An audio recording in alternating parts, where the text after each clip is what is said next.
আসসালামু আলাইকুম। আমি তন্নি কথা বলছি চট্টগ্রাম থেকে। Welcome back to my channel. কি অবস্থা সবার? আশা করছি সবাই ভালো আছো। আমি মোটামুটি ভালো আছি। আর আজকে তোমাদের সাথে একটি গুরুত্বপূর্ণ ভিডিও শেয়ার করতে আসলাম।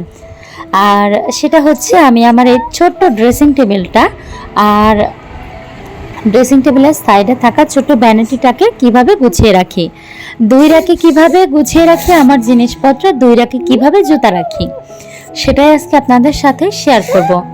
আশা করছি আপনাদের ভালো লাগবে।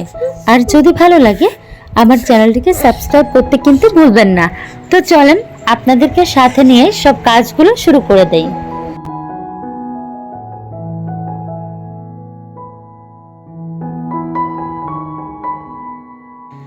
আর এইদিকে সকালের খাওয়া দাওয়া রেডি করছিলাম। আমাদের এক একজনের খাওয়া দাওয়া এক এক রকম। আমি একটা খাই, মারিয়ামের বাবা একটা খায়, এক একজন হচ্ছে এক একটা খায়। তো কী আর করবো বলেন। আর এইদিকে হচ্ছে যে আবহাওয়া এক এক টাইমে এক এক রকম থাকে। তো আসলে বোঝাই যায় না যে আবহাওয়া মানে কখন সকাল কখন কখন দুপুর।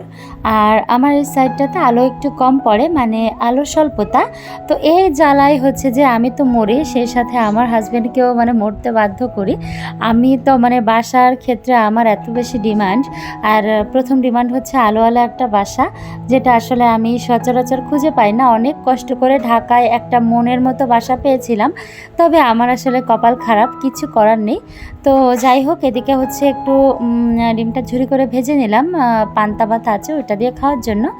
আর এদিকে দেখেন, এই যে আমার মেয়ের জন্য আমি হচ্ছে আইসক্রিম বানিয়েছিলাম। তো এটা হচ্ছে অন্য আরেকটা পার্টে আমি শেয়ার করে দেবো, এই পার্টে আর আসলে শেয়ার করলাম না।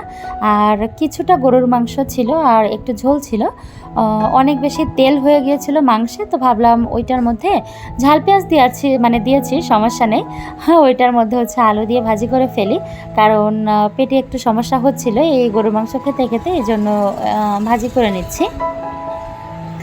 খাবার তো আসলে সব এক পেটে যাবে, একভাবে করলেই হলো।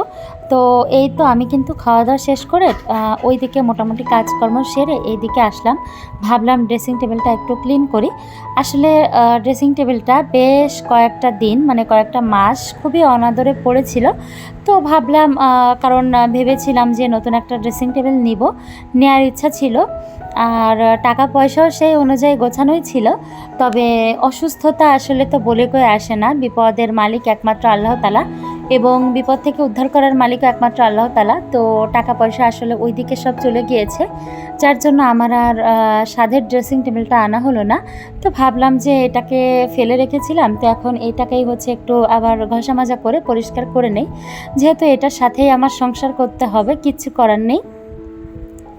তো এই যে ড্রেসিং টেবিলটা আপনারা দেখতে পাচ্ছেন, এটা জানেন যখন আমি ফার্স্ট হচ্ছে বাসাতে এসেছিলাম। আর এইদিকে দেখেন আমার ট্রাইপড দেখা যাচ্ছে, কত জোড়াতালি দিয়ে আমি ব্যবহার করি। মানুষ কত সুন্দর সিম্পাথি আদায় করে, বাট আমার দ্বারা সম্ভব না। জাস্ট আপনারা তো আজকে দেখেই নিলেন যে ট্রাইপডের কী অবস্থা। তো যাই হোক, যেটা বলছিলাম, আমি আমার এই যেই ড্রেসিং টেবিলটা আমি যখন ফার্স্ট বাসাতে আসি, তো আমার হাজব্যান্ডের সাথে আমরা হচ্ছে সিলেটে ছিলাম। তো বিছানাকান্দি নাম করে একটা জায়গা আছে, যারা যারা গিয়েছেন জানবেন, অনেক সুন্দর একটা জায়গা। তো আমি ওখান থেকে আসার পথে আমার হাজব্যান্ডকে বলছি যে আমাকে একটা ফার্নিচার কিনে দিবেন, আমার ঘরে তো কিছুই নেই। তখন ওই যে সবার যেটা থাকে, এক রুমের একটা বাসা, লাল রঙের একটা র্যাক, যা মানে সবার বাসায় থাকে, তো আমারও ঠিক তাই ছিল, ফ্লোর বেড। তো আমি বললাম যে আমাকে একটা জিনিস কিনে দিবেন। তো বলল, কি জিনিস বলো? তো আমি বললাম যে না, বেশি দামি জিনিস না, আমাকে একটা ড্রেসিং টেবিল নিয়ে দিবেন। তো বললো ঠিক আছে, চলো বাজারে একটা পার্টেক্সের দোকান আছে, ওখানে তুমি দেখো, ভালো লাগলে নিও। তো এই ড্রেসিং টেবিলটা আমার আসলে ভালো লেগেছিল, তখন ছোটোখাটোর মধ্যে ছিল, দামটাও কম ছিল। তো বললাম যে এইটাই আমাকে নিয়ে দেন।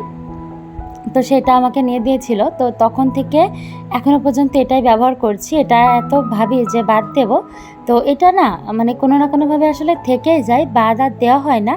তো যাই হোক, এই দেখেন আমি আসলে এই ড্রেসিং টেবিলটা ছোটো হওয়ার কারণে আমার সব কিছু কিন্তু এটাতে আটে না। তো আমি যেটা করেছি, আমি হচ্ছে আরএফএল থেকে হচ্ছে আর একটা ছোট্ট একটা মানে শু র্যাকের মতো নিয়েছি, যে যেই পারপাসে ইউজ করে।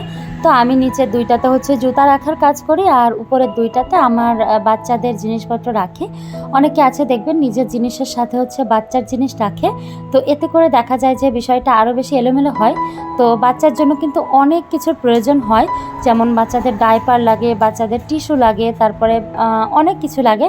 তারপরে আমার সংসারে যে এক্সট্রা দেখতে পাচ্ছেন এখানে এক্সট্রা অনেকগুলো ভীম লিকুইড সাবান, তো এইগুলো আমি হচ্ছে এক্সট্রা এনে রাখি। তারপরে ফিল্টারের কিট, এগুলো সব আমার হচ্ছে এক্সট্রা আনা থাকে আলহামদুলিল্লাহ। তো এগুলো হচ্ছে আমি এখানেই গুছিয়ে রাখি, সেই সাথে আমার বাচ্চাদের তারপরে আমার গ্রিন টি আর আমার বাচ্চাদের যত এক্সট্রা জিনিস আছে সবই কিন্তু এখানেই থাকে। বাবুর বই টই দিয়ে মানে এভরিথিং যা আছে বাবুদের জন্য বা সংসারের এক্সট্রা জিনিস, এই যে এখানে দেখেন বাথরুমের ওই যে ওডোনিল টাইপের যে ওইগুলো আমরা হচ্ছে এইগুলো ব্যবহার করি, তো এইগুলো সব কিছুই কিন্তু আমি এখানেই রাখি। তো আলাদা আসলে একটা জায়গার দরকার হয় বাচ্চাদের জন্য, না হলে কিন্তু হয় না। তো আমার মতো করে দেখেন আমি খুব সিম্পলি গুছিয়ে নিয়েছি। আর এইখানে আসলে আমার ভিডিওটা একটু উলটপালট হয়ে গেছে, আপনারা প্লিজ একটু ক্ষমা সুন্দর দৃষ্টিতে দেখবেন। দেখেন আমি এখানে একটা মাল্টিপারপাস বাস্কেট নিয়েছি, আর এই বাস্কেটটার মধ্যে আমি আমার চার্জার, তারপর মাথার ক্লিপ, কাঁকড়া, চাবি সব কিছু আলাদা আলাদা করে গুছিয়ে রাখতে পারি। তো এই তো ভিডিওর একদম শেষ পর্যায়ে, চাইলে আপনারাও কিন্তু এরকম কয়েকটা বাস্কেট নিতে পারেন। আর এই বাস্কেটগুলো আপনাদের অগোছালো ঘরকে গুছিয়ে রাখতে সাহায্য করবে। মাত্র 120 টাকা দিয়ে এনেছিলাম বেস্ট বাই থেকে, ভেবেছি এবার গেলে আরও কয়েকটা আনবো, কারণ একটার ভিতরে অনেক রকমের জিনিস রাখা যায়, তো জায়গাও কম লাগে, জিনিসগুলো গোছানো থাকে। তো এই তো আমি আমার কাজগুলো এভাবে করেই করে নিচ্ছি, আর আপনাদের সাথেও শেয়ার করলাম যে কিভাবে আমি আমার ভ্যানিটিটাকে গোছাই। তো এই তো আমার হচ্ছে গোছানো একেবারেই কমপ্লিট। সবাই ভালো থাকবেন, আল্লাহ হাফেজ।